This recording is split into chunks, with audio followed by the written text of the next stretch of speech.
Hey everybody, it's Aaron with AaronBBREAKS. So I got a SGC 20 card order back today.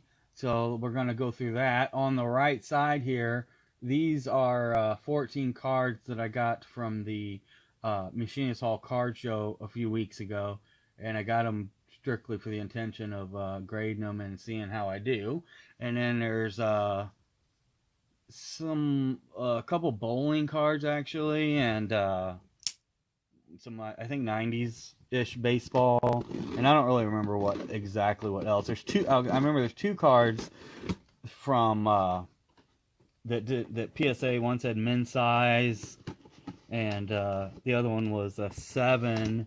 Aaron Judge, it was a 7. I want to see if it gets a little better with SGC, but it might. It probably won't. I mean, it looked like a 7. I don't remember why I decided to crack it open, but I think just for a test. Alright, so let's see how I did. We're gonna see how I did versus the guesses, and then I'll come back and we'll do some kind of recap after I look up what the cards are worth and see if I made any good decisions or not. Alright, so here's our SGC box. There's our empty shipping box. Alright, so I'll probably separate these. Move this stuff since I got that display in my way. You know what? Let's go ahead and put on the music because I don't know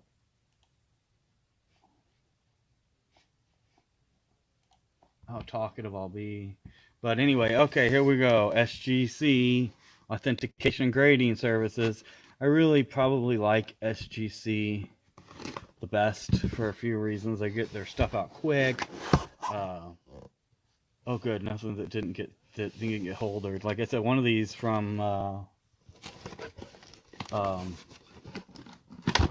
PSA had a men's size. That's so stupid. I hate the men's size. It's not like anybody did anything to the card. But yeah, some really fun vintage stuff. This should be pretty cool, pretty fun.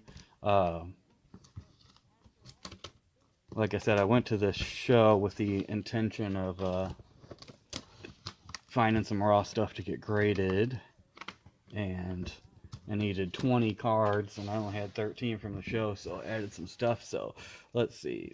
These are the older ones from the show. We'll do those last. The ones I guessed the grades on.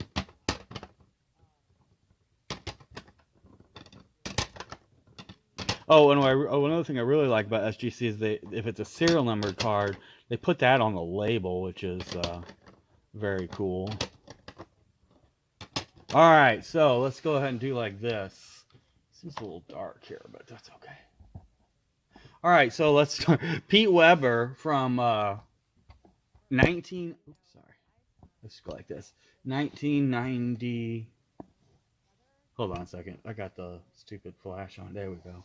I need to adjust the lighting now. I didn't realize that stupid light was on. And a little more brightness. All right, let's try this again. So, yeah, Pete Weber. I'm from St. Louis. Pete Weber is a St. Louis local. I've ran into him a few times. I can't say I really ever had a conversation with him. But, yeah, here's his and his dad's card. This is from Kingpin's 1990. I don't even remember where I got these from. But there's not a whole ton of these out there. They're not going to be too valuable. But Pete Weber was awesome. So let's see what it got. A 9. Very good. I've had that card for a long time, so a 9 I'm pleased with. And then Daddy Weber, Dick Weber, owned a bowling alley out here in St. Louis. It closed down quite a while ago, but I used to bowl there at least once a week. There's Mr. Dick Weber, and he's an 8. Not quite as good as the Pete, but that's okay. Oh yeah, I sometimes buy 96 gold finest. I was kind of into them for a little bit, so this one wasn't very expensive, not a big name. Marty Cordova gold refractor. It doesn't say with peel, with film like the other one, and it got a 9. Okay, I'm cool with that. And let's see, what is this here? Oh, same thing. More 90. I forgot I did this. 96 Topps gold refractor. Mike Mussina pitcher. Looks pretty good. Let's see what it got. An 8. I wouldn't have any idea how to judge these cards. I know they say if the film looks scratchy to peel it, but sorry, I'm taking my time here. All right, another one. Oh, this is a non-refractor. This is Ken Griffey's, so let's see how it did. Hope it's a 9. Ooh, 8. That's all right. They get what they get. And then this one, I expect a 7. It got a 7 with PSA. You can see the white corner there and a little bit down there. So let's see if it did better. A 6, even worse. So SGC was harder on this than PSA was. This was a PSA 7. Now let's say, yeah, SGC. Here's the card. They got the. Why do they sleeve some of these and not all of them? It's weird. Ralph Palmeiro, and I think this is 99 upper deck gold label, I think. And oh, you can already see it, 8.5. So this is the one I got a min size from PSA. It's Palmeiro 78 of 150, green quad diamond there. Pretty cool card. I'd rather have an 8.5 than a min size, right? So yeah, the Aaron Judge rookie was a bad crack out, but I didn't really care. There's a reason I cracked it out, and I really don't remember. Maybe I didn't like maybe something was wrong with the case or something. I don't know. Anyway, so in a second here, these are the cards I guess the grades on. So they should be in upside down order. Maybe not. Let's see. Batting leaders, National League. Yeah, okay, from the top. So I guess this was going to be a 4.5. 4.5. Let's see what it got. A 3. All right, so bad guessing on my part, but print dot there. Corners, lots of print dots. Corners are kind of soft, but it's centered real nice. It looks pretty good. Nice looking 3. All right, let's go this over here. And Babe Ruth Sporting News 1976. Way, almost miscut. I was guessing a 3.5. It got a 4, so a little better on that one. The bottom corners are kind of soft. There's a little scuffing up there. But a 4, that's not so bad. That was a half grade over my guess. And then, okay, so we're out of order a little bit. This is a 1975 Hank Aaron Mini. I was guessing a 6.5. It got a 6. So I wasn't too far off. Looks pretty good. Couple little fish eyes there. But yeah, it looks really nice, I think, other than that. A 6, and what did I say? 6.5. So I think we're balanced now on whether I was up or down in the grading. This is one of the Mickey Mantle checklists. I can't remember which one. Let's see. 1969, I guess this one had a 6, and it got a 6. So I'm not too far off. This is the other Mickey Mantle checklist of 1967, and I guessed a 4, and it got a 4. All right, SGC. I'm glad I'm kind of in the range, or at least on this vintage stuff, and that's why I like to send to SGC as more vintage anyway. NL Home Run Leaders, 1963, I guess a 2.5. We got Hank Aaron, Frank Robinson, Willie Mays, Ernie Banks, Cepeda. Pretty cool card, lots of stuff on there. I know it's not the same, but it always reminds me of the Pete Rose rookie.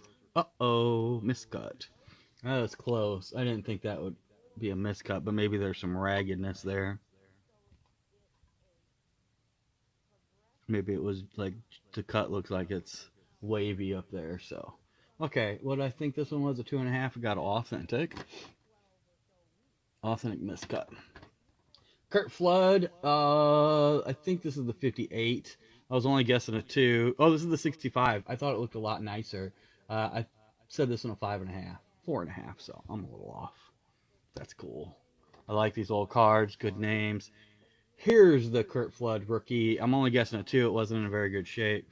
Pretty far off center, and the corners are pretty round. It got a 2.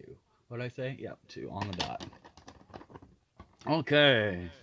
Roberto Clemente, 1969. I was guessing a 2 on this one. 1.5. I wasn't too far off. The corners crushed. A little scuffing on there. It looks cool though. Looks better than a 1.5, but what do I know about grading cards?